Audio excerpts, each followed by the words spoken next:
Bittu DJ मलाही बाजार मंदिर के पीछे।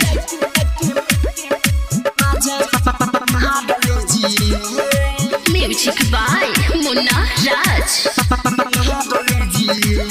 आइल बाड़ा नाच देखे लगला पैसा के फेंके ले लाइट बाड़ा तार हमरा ढोड़िए पले के।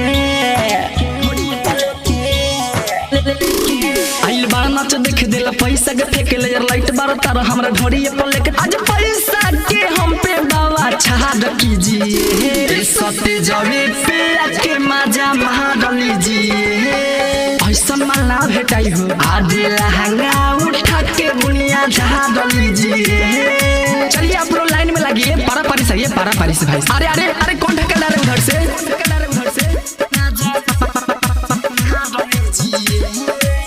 बिट्टू डीजे मलाही बाजार मंदिर के पीछे।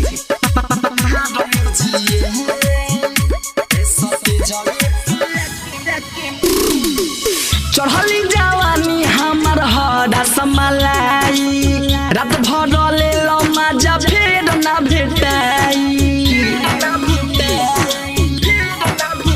हरे बाबू चढ़ली जवानी हमार हरा समलाई रात भर ले लो मजा फिर ना भेटाई।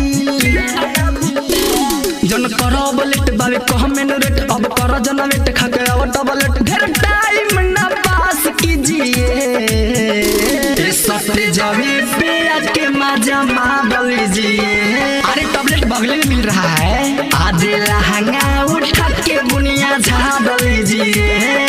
अरे गमछे ना बिछा दो काटा का तरह का।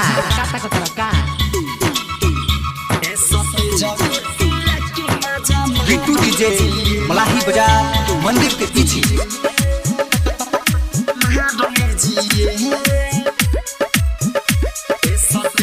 बिट्टू डीजे मलाही बाजार मंदिर के पीछे।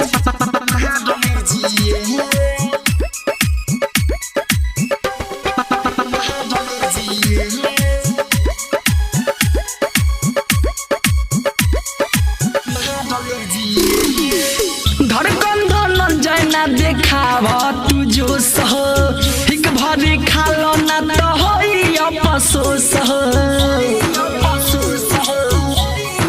हाँ हाँ मुन्ना भी जाए ना देखावा तू जो सह हिक भरी खालो ना तो होई अफसोस।